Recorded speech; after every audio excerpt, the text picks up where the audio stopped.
Welcome back to the Dahlem Realty Company podcast, where we sit down with business leaders, innovators, and entrepreneurs shaping the future of our community and beyond. I'm Charlie Dahlem, alongside of my twin brother, Jim, and he is the co-host. Thanks, Charlie. Today we're joined by someone who's become one of Kentucky's great modern success stories. His name is Ankur Gopal. He is the founder and CEO of Interapt, a technology company that's changing the way America thinks about talent, opportunity, and innovation. Ankur started Interapt right here in Kentucky with a simple but powerful idea that tech talent can be developed anywhere if you invest in people. What began as a startup has grown into a nationally recognized company, training and employing hundreds through cutting-edge apprenticeships and digital workforce programs. We'll talk with Ankur about his journey from local entrepreneur to one of the state's leading tech voices, how Interapt is bridging the skills gap, and what the future looks like for business and communities like ours. It's an inspiring story about leadership, purpose, and building something bigger than yourself. So let's get going. Here's our conversation with Ankur Gopal, CEO of Interapt. Thank you for coming and joining us. My pleasure. Thank you for having me. Absolutely. We've known each other a long time. We have. We have. Yeah. Sorry, In a positive way. it's we a positive have. way. Yeah, it's great. a positive way. It is. You're doing some great stuff here. So let's go back to the beginning. Mm-hmm. Okay, you started Interapt in your apartment, right? Yeah. Okay. And can you walk us through that early journey and maybe what the aha moment was when you took the concept to becoming a company? Yeah. So the early part of the journey was kind of being from Owensboro, leaving for Chicago and Silicon Valley, and then starting a high-tech company. During my time away from Kentucky, I worked at Accenture, which was a high-tech services firm, and I was working on cutting-edge technology, like putting the U.S. Postal Service online. That was one of my biggest projects I did back in the day. My thesis was I started my own sort of tech services firm, and it was kind of to satiate the need for high-end digital applications. So when I launched the company in 2011, we were focused on being that same sort of elite IT services firm, but smaller and more nimble than my former employer and others that had different models. So the idea of helping Fortune 1000 companies execute complex mobile and web strategies was a thesis, which worked. As we know, the mobile commerce replaced e-commerce, or at least came alongside of it. We were able to win great clients. We had great ideas, but we ran into an impossible business bottleneck, which I couldn't staff the projects. So the traditional recruiting model that I use, as you grow a business, you're like, oh, great, I just need more people. Let me go get them. That was failing us. We were spending massive amounts of time and money competing for a small, expensive pool of developers who oftentimes lacked the specific knowledge we needed. The aha moment was realizing it wasn't really a shortage of talent, but a shortage of pipeline, especially here in Kentucky. If I couldn't buy the talent that I needed to scale, I had to build it. So that pivotal decision of pivoting from a purely services firm to a proprietary services and talent manufacturing platform, that's what kind of turned us into that scalable high growth company and moved us along our way. Even though we didn't plan on doing that initially, it was something that we had to solve during our journey, and it turned out to become not only super profitable, but also super impactful. Cool. And that was just creating your own talent. Instead of, you're running around Louisville, Kentucky trying to find people that were qualified for tech jobs, and you had to go and say, this person's a good who, I can teach them and make them this. Is that right? That was the end game. But at the beginning, I was recruiting in Louisville. I was recruiting, so people in Louisville, like students from the top engineering schools or companies, all wanted to leave, or they were getting recruited by the Googles and Facebooks of the world and wanted to go out west or east. And then the people in Louisville that I recruited, they may not have had the specific skill set. So I literally said, I'm tired of convincing people to come to Louisville because I know it's a great place and I love being here. Rather than just trying to convince people how great it is and they should be here, I just said, let me find people who already like living here and give them an opportunity and get them up to speed where I need them to be. Okay. So you grew up in Owensboro, Kentucky, as you said. I did. Right? And your parents are first-generation immigrants, correct? They are. Okay. Did that background shape your perspective as an entrepreneur at all? Absolutely. I think that it definitely did, and especially the later sort of maturing moments of our company. It did a couple things. So that experience in Owensboro, where my parents were two of the first Indian people in town. In fact, my dad was the second Indian person of Indian descent in Owensboro in the late 60s. It gave me an appreciation for the first chance, meaning there were people in my dad's company, Texas Gas Transmission Corporation, that helped him out. They supported him. Executives invited him to their house for dinner, and kind of gave him that sort of warm family blanket that he didn't have. His whole family was in India. My mom, when she came here, assimilation is a real thing. You don't know what the community does. So people taught her how to do simple things like drive, grocery shop, et cetera, et cetera. So those sort of moments were really pivotal in my parents' journey because they were homesick like anyone would be, but people made them feel at home, made them feel comfortable, and helped them out when they needed it. So that whole first chance, that whole support thing was really ingrained in me at an early time. And it directly translates to our business strategy. My parents, of course, have demonstrated relentless effort and built a life from scratch. And that work ethic and drive are universal, but the opportunity is not always there. People don't always get that support and get that help. And that's usually what may drive them to versus succeeding or not succeeding. So as an entrepreneur, this background sort of taught me to look where others weren't. When I look at talent, I don't see a resume. I see high aptitude human capital that is currently undervalued by the market. And by providing the skills and the structure, I tap into a pool of highly motivated, highly loyal individuals who will outwork and outperform primarily because they know this is their shot. That gives us a competitive edge and in talent acquisition that money just simply can't buy. Our retention rates are super high. Our quality ratings are super high. And I attest that to the people we're finding and just giving them some skills to back it up. Okay, so for our listeners, let's talk a little bit about how you describe your business model. What problems are you solving for your customers? What do you do? This may be a full other podcast episode just for this one question, but I Cliff Notes. Yeah. So we have elevator pitched this, and we have tried. A lot of times people say, "Oh, you sound like a staffing company," and wait, like no way, you're an outsourcing company. No way, you're neither. And so we do live in that nebulous gray area between staffing and outsourcing. So that's the first thing we realize. But our model is a proprietary integrated talent and services platform, which is a lot of jargon, I know, but it's the talent to execution gap. So if you think about it, let's say you win a contract in construction and you need 100 people to build a building and you only have 10, you've got to go find 90 people in the market. Well, if they don't know how to follow your processes, follow your procedures, use the machines use the materials you have, you've got a learning curve. You got to teach them all that stuff before they become effective on your project. And that's the same thesis we use. We said, well, what if we just custom built the talent, knowing exactly what the tools were needed, what the tech stack is, what the clients are doing, to help shorten that ramp up time and learning curve that costs a ton of money and time, as we both know. So the difference that we kind of see from a staffing or an outsourcing company is that what makes us unique is that we don't just fill a seat or a body. We create a high-performing, high-retention asset.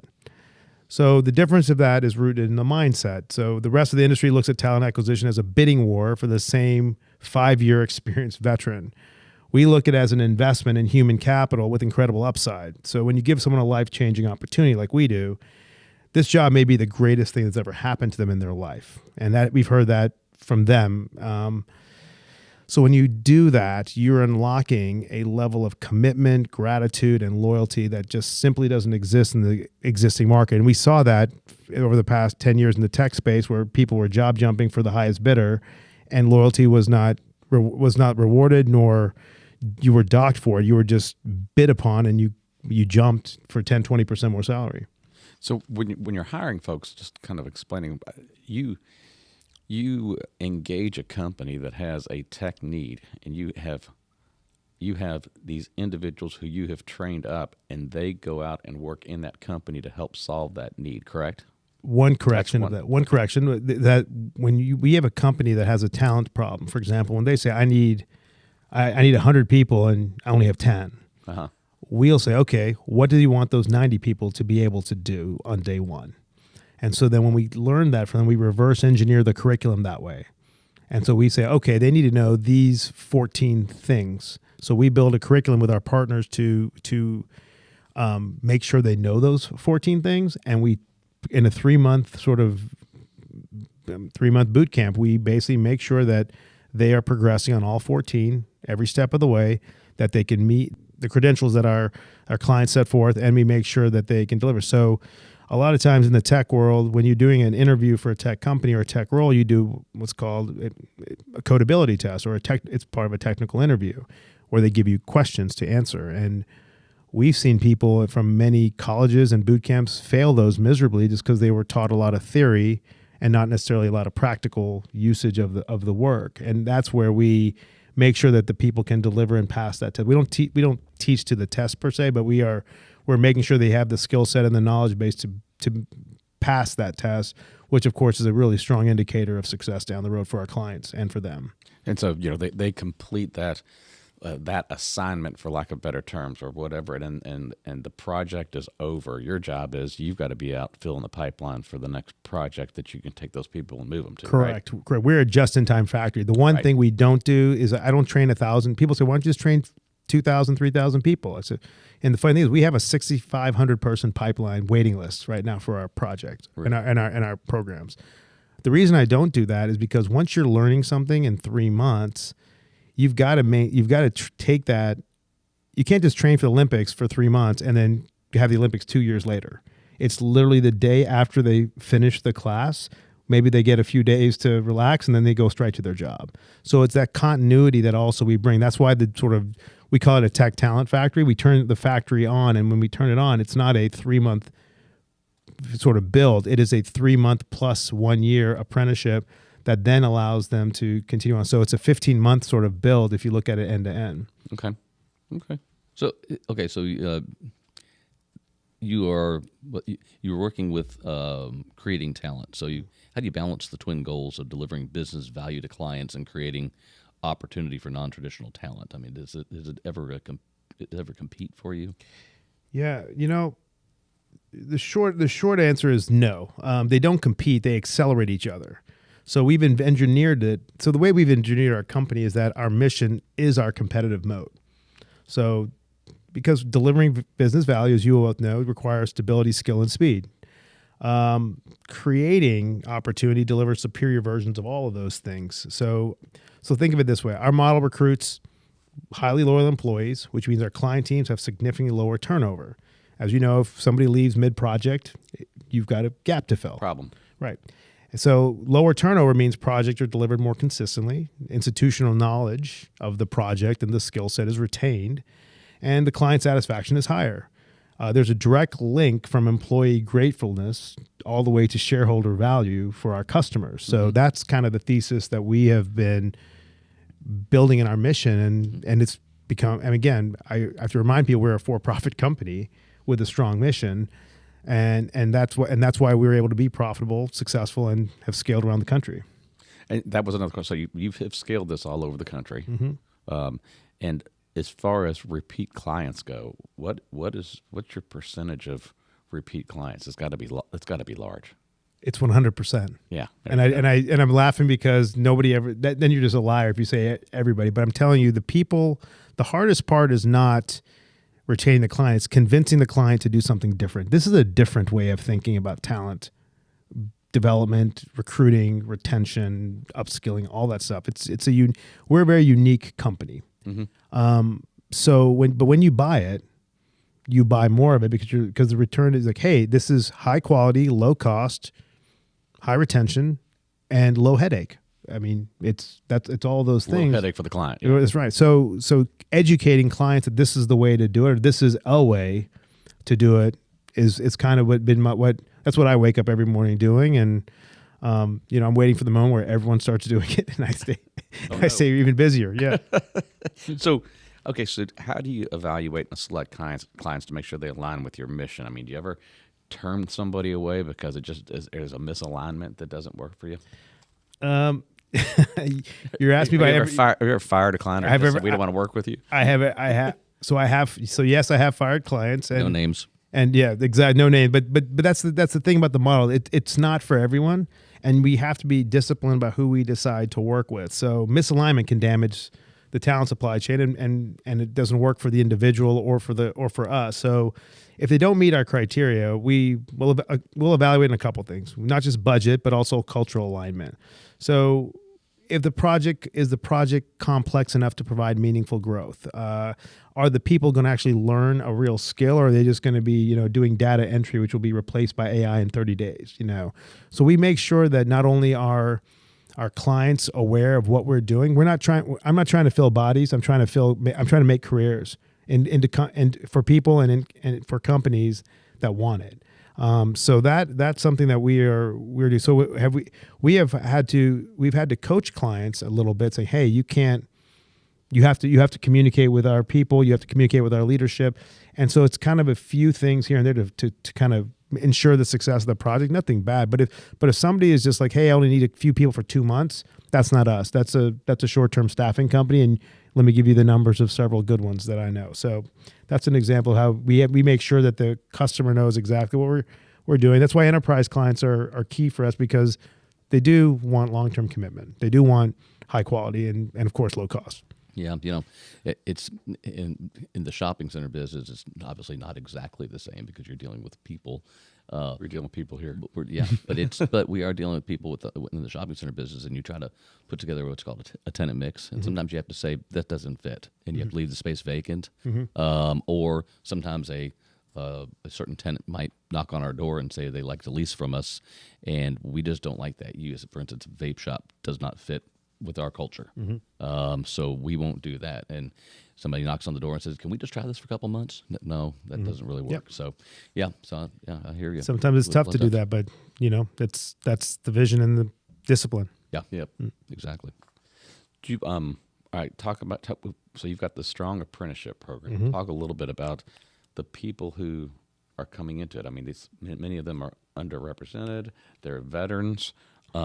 They're making career changes because something's knocked them out of whatever career that they were coming into. I mean, you obviously have had some great outcomes, and you've got a good ingredient. But talk about some of those people that you're looking for. So it's funny. The first time I ever did this was when I told you I was just tired of recruiting people. I said I'm going to find people that just live in Louisville. They were mostly college graduates. They were English majors, anthropology majors, music majors, meteorology majors. That just were having trouble finding jobs. And so we took them on. Then later on in the journey, we got asked to do that for people in Appalachia where coal decline was causing job loss. We took high school graduates for the most part, or people that had very minimal exposure to tech, and we were able to successfully do that there. So we've had this sort of precedent. So we've tried this with multiple, let's call them demographics.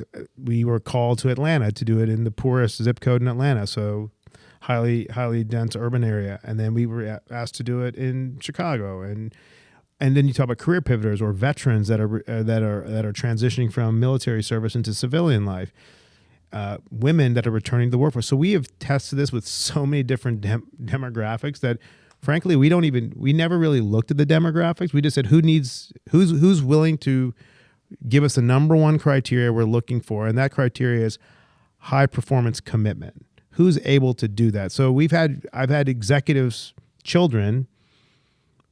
They're asking, you meet with them and give them some advice, and I tell them, well, hey, I've got this program, and maybe it'd be something you'd be good at, but I need your 100% commitment. Your dad's not going to be here to save you. I need you to be here and show up, because I know you've had trouble staying focused on something. So I give them a kind of the tough love talk. And it's funny enough, those folks, if they're willing to do the commitment, it works. I mean, I think, so if you talk about the people we were able to train, the common threads between all the demographics is, number one, we remove the barrier. So there's no excuse to learn. We pay people while they learn. We cover their cost of tuition. We don't make them sign any sort of indentured servant agreement. We just ask them to pass. There's the loyalty multiplier, because some of the people that are coming in they're sometimes the first to go to college, and they just didn't get a good degree or didn't go to a high quality school. So they feel the pressure of succeeding. So we help them get a little bit more aligned. And then of course the loyalty multiplier is there. The metric, our 4-year retention rate in a tech company is 84%. That's pretty strong. Unheard of in the tech world. But people stay with us because they like our program. They trust the process. They like working with us. They know we're no one left behind sort of culture. And that's what's really been beneficial to us. So the last piece of it is that, how we make these folks really successful is the pod model. So we don't just say, here's a bunch of bodies that have been trained for 3 months. Good luck to you and good luck to them. Our model includes senior and mid-level developers in a pod. So a pod, think of one senior person of 5 to 7 to 10 years of experience, a mid-level person of 3 to 7 years, and then 6 junior people that just had 3 months, right? Having that sort of group of folks support each other and mentor each other and also guide each other, that's kind of what some of the secret sauce is that we're not just throwing bodies at a problem. We're doing it in a very thoughtful and systematic way. On some of those programs that you mentioned, like Atlanta and Chicago, Mm-hmm. are those still ongoing? Yeah. Okay. Our clients are still there, and they're saying, get us more. And in fact, what started in Chicago is now expanded to Dallas, Phoenix, Connecticut, Rhode Island. Wow. Amazing. Yeah. So as a technology services firm, you're working with Fortune 1000 clients.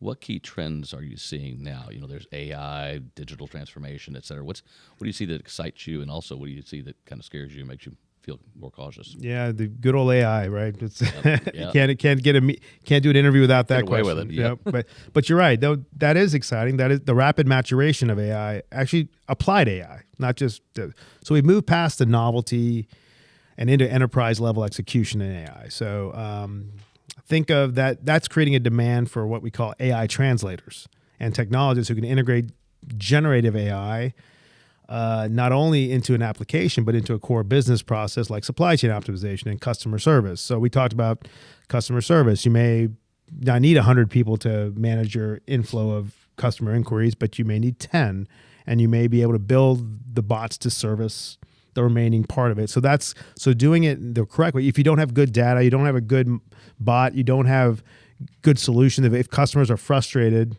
while you may be saving money, you have a really bad solution, and that's going to cost you market share eventually down the road. What I'm excited about is that it's creating a huge demand for AI translators and technologists who can integrate generative AI not just into an application, but directly into core business process like supply chain optimization and customer service. We talked about that customer service example that I mentioned earlier, but this is a massive new services market for us. So what I am cautious about is organizational inertia. So many companies are still sort of paralyzed with AI. They're letting people go. They're not hiring people because they think, well, AI should solve this. But they're waiting to see how AI, quote unquote, shakes out, which is wasting of critical time that they should be spending on, in my opinion, reskilling their workforce, investing in the tools, the low-hanging fruits, if you will, that will make their companies and teams more AI-enabled. The competitive risk isn't AI taking people's jobs. It's their competitors mastering the AI integration and leaving them behind. So our focus for our clients is future-proofing not only their business processes, but also our people by making them expert users of all these new tools. And that will help you retain your employees as well, because this is an ongoing training program where their skill levels and their skill sets just constantly getting better and better and getting improved. They're going to be that 7-year person head of the pod. Yeah, that's one of these days. And while you're talking, with your retention rate of your employees, it sounds like you got enough people to start moving to other cities and expand this thing even more. I don't have a supply problem. I have a demand problem. Well, you said you had how many applications sitting in the pipeline? 6,500 as of last week. That's crazy. Yeah, but they're all pre-screened and pre-vetted, so we know that the talent and the opportunity seekers are out there. So in your opinion, you talked about people making the mistake, in your opinion, of just trying to hire the bodies instead of trying to hire people that you can train, and you got a little different tactic. What other common mistakes do you see, and what do you think might be coming down the pike for some of these Silicon Valley companies? I mean, what are some common? Not common Yeah. necessarily, just but what have you There's- seen that where you looked at it and went, that's going to fail, or that did fail? Sure. So I think so when I see things that have failed, it is one relying on, I mentioned earlier, like AI will solve it. Well, AI could solve it, but if your data isn't ready, like data readiness, for example, like I see there's a joke out there where CEOs are saying, "What do we want? AI. When do we want it? Now. What do we want to do? We don't know." Right. You know, so that's that. But the truth is that's pretty telling because you're seeing companies that want this solution super fast, but they don't know what it wanted to do, and their data internally isn't ready to support it. AI is supported by large language learning models. I mean, you have to have good data. It has to learn the data. It has to give you good suggestions based on that data. So if you've only got part of your data and you have siloed organizations, like siloed business units, for example, that don't share data, that might be on different platforms. First step is to get all that data in one spot and then build the right language model on top of it. Make sure it's constantly learning and make sure you're building the solutions on top of it. So I see that data readiness is a very overlooked problem that people are like, oh, well, it's going to take us a year to get there. Well, that's correct, but there's things you can do in parallel but to get even readier, but that's the first step. Another quick question. Okay, so just for our listeners, if pick one or two clients, I'm not naming any names, but this is what we do. This was the problem, or this was the problem. This is what needed to be resolved. I brought my team on board to do it. Just so the listeners understand, kind of. Okay. There was a Fortune 10 company that had a number of technical gaps in that they needed to solve pretty quickly because it was creating compliance and risk problems for them. So they said, we need to fix these sort of problems. We need to you need to get a team or several teams to understand our architecture. Then we need to fix these gaps. Then we need to make sure we're building this right solution for these gaps. Then we need to make sure we're maintaining and iterating on top of that because 2.0, 3.0, 4.0 will be part of our compliance roadmap. So essentially, let's call it $60 billion of risk. And they could not find the talent to plug in those holes and provide those solutions. Now, there's a couple of options they have. They can hire an expensive consulting firm, which is one option. They can, of course, that's a budget constraint. You can't throw $1 billion if you don't have it in your budget. Right. So they were like, what can we do to really, and some of the problems are also temporary. It only needed 6 months or 9 months or 12 months of attention until you move to the next and next and next. So they came to us and said, okay, can you build a skill set that allows them to know a little bit of data management, some cloud engineering, some testing, some full stack development, and some mobile development? Because those teams are going to be doing stuff for like 3 years, and we want them to align. We're building sort of like tiger team or this like special team to do all these things, but they got to be really specialized. We're like, and so like I mentioned, we reverse engineered the curriculum that they needed, all those things I mentioned, taught them all. We made sure that they had some of our top people in the middle and the senior of the pod model guiding them, and we deployed it. And after that company started with us with 10 people, and I think we just celebrated our 250th person inside of that company because not only did they succeed in that project, they said, what else can you do? And the answer is we could custom train for a number of your problems as well.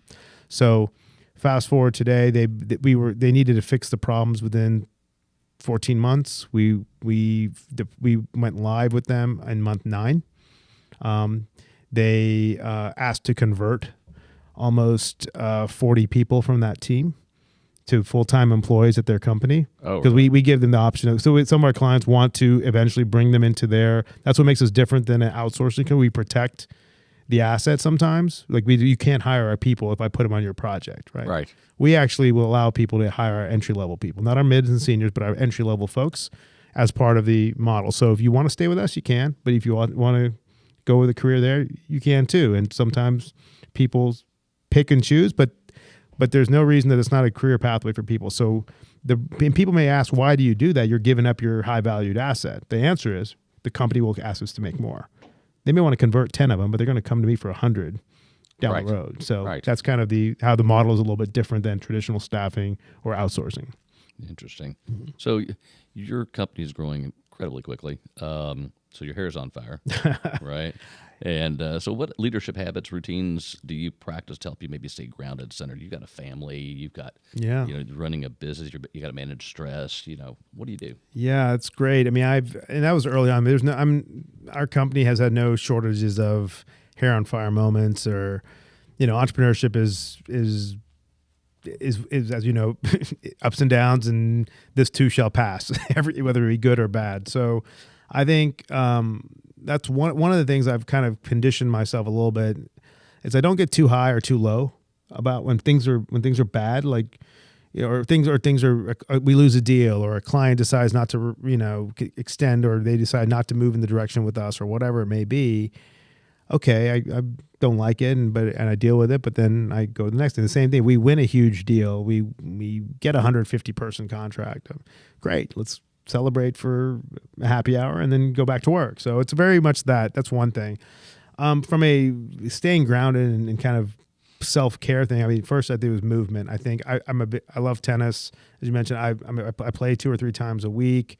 It's something that I can actually focus on without thinking about work when I'm playing. Yeah. So that's something I made. So I recommend if there's something out there that allows you to focus on that thing, it could be cooking, it could be a movie, it could be going to a concert, whatever it is for you and that person, do a lot of it and put it on your calendar. Like, do it several times a week as much as you can. That, I think, is something my team knows, that when I have tennis on my calendar, and I believe on my calendar it says take kids to school. So nobody schedules that 30 minutes in the morning with me unless it's absolutely critical. Right. Because that's the time I'm talking to my kids, just chatting with them about the previous day, the current day, et cetera. And that's very important for me. And then, personal time. People always say, how do you, you should be working a lot more, or are you always working rather? It's probably better. I'm like, no, I'm not. My wife's a dentist. She's a full-time entrepreneur herself. And so we make time. We make sure we plan trips. We make sure we have a time for us on our calendar. Again, we have a 15-minute window every night after we put the kids to bed that just says A&K time. And if we have to chat about something with each other, we use that 15 minutes to stay connected and grounded and chat. So that's something that we use as a tool to help combat the getting swept up in all the business and entrepreneurship dealings and emails we all deal with. So yeah. Mm-hmm. Good for you. Yeah. So if you're mentoring somebody who's a young entrepreneur today, especially one's looking to build a business that pairs profit and purpose, what piece of advice would you give them? Profit and purpose. Okay.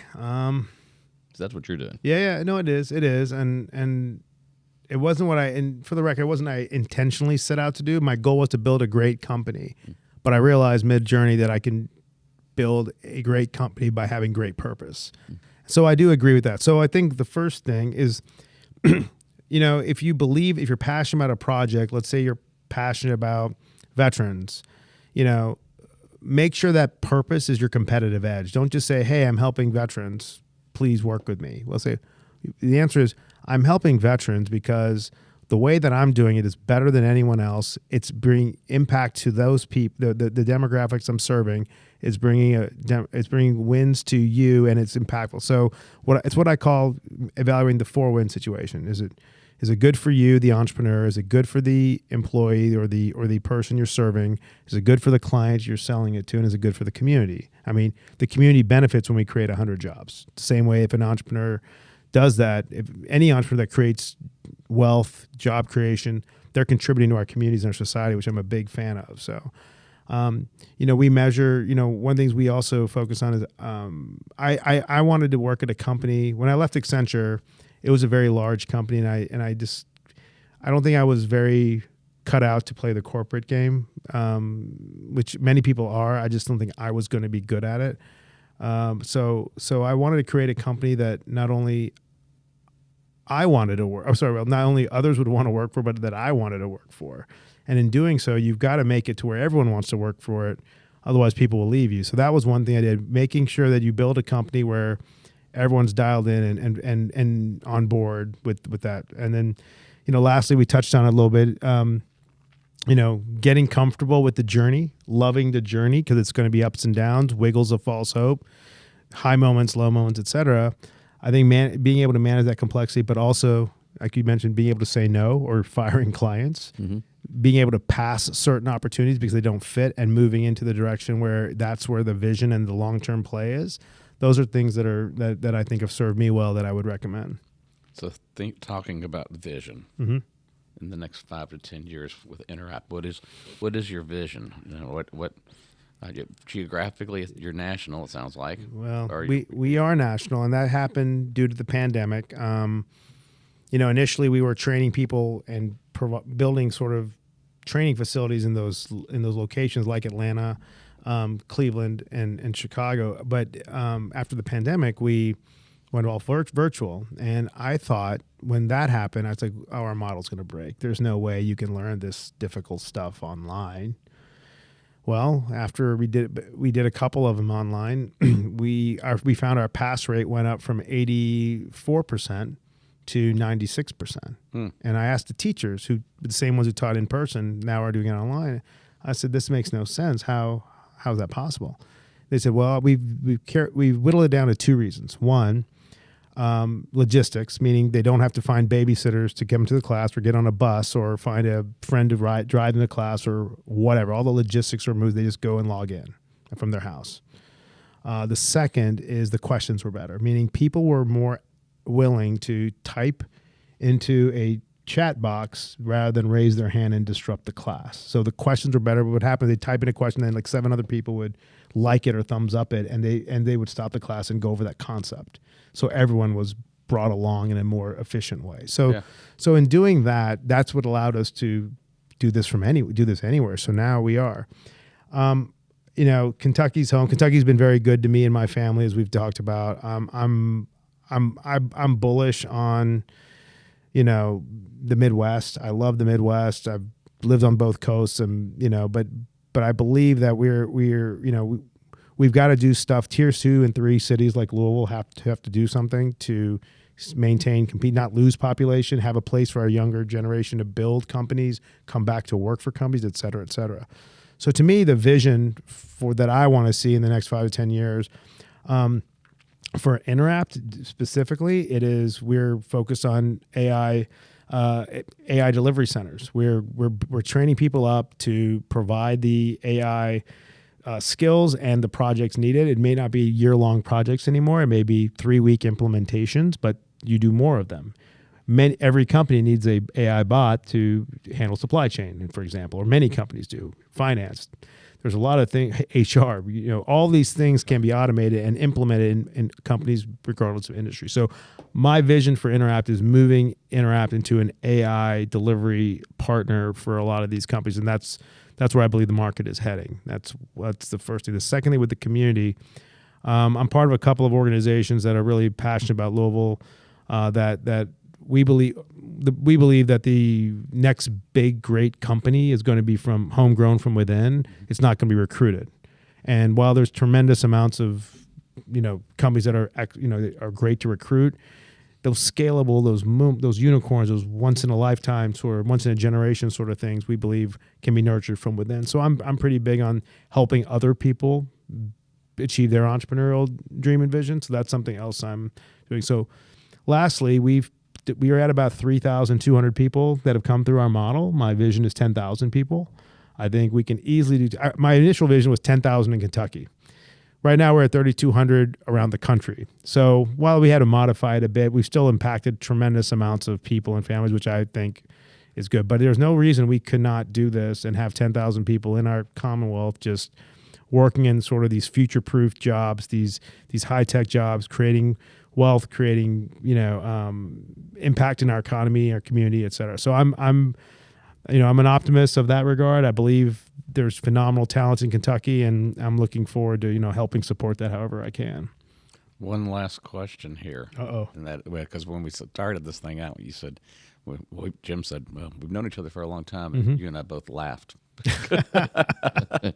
So, We have been good friends for a long time. Yeah. Are you still doing any stand-up comedy? I was going to ask the same thing. For our listeners, this whole tech thing doesn't work out for Yeah, you. yeah, know, this- you he's go one of into the that, funniest yeah. people on earth, my people. gosh. So So the reason for the audience, back in my early years when I was at Accenture, I was told I needed to work on my public speaking. So I got some advice to join Toastmasters or maybe an improv comedy troupe. So I was in Chicago, and so Second City was an option. So I performed in I joined Second City. I scaled up pretty quickly, and I got to the final stage, and I wound up performing on the main stage. And it was fun. I was pretty good at it, and I was actually asked to audition for Saturday Night Live. So it was like, but that crossroads was like, should I continue my MBA and my job, or should I just take this 1 in 1,000 chance of being selected for SNL? So I picked the MBA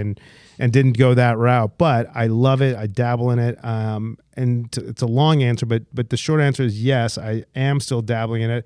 I am doing improv here and there. I did give a speech just at University of Dayton not too long, like last month, where I told them the 3 lessons I learned from the improv stage that helped me in my entrepreneurship journey. So it's very much ingrained into my personality for sure. I like to make people laugh, of course, and but it's a great business skill I found as well. I imagine it helps the culture around the office, and you're dealing with all these employees. They probably get a kick out of it. So I just had to bring it up. I don't know if funny is one of the adjectives and they would use to describe me at work. They probably are scared, surprised that I actually have that in my repertoire. That's great. Well, we can't thank you enough for coming and joining us. My pleasure. It's been very informative, very interesting. You have a fantastic company. You're very proud of that. And the ending here, I'm just going to leave you with this. If you followed us, you'll notice that the music has changed. And the reason why it's changed is this is my son's bluegrass music band. He is based in Owensboro, Kentucky. Yay. Works at the Bluegrass Music Hall of Fame. He's their technical director, and they also have this band called the Lowland Ramblers. And the Lowland Ramblers have just dropped their first album, and they're on any music platform that you listen to. And this is a song that he wrote. So we're going to use this as our intro and exit. Congratulations, Blythe. Yep. Yes. Proud of you, bud. Great job, Blythe.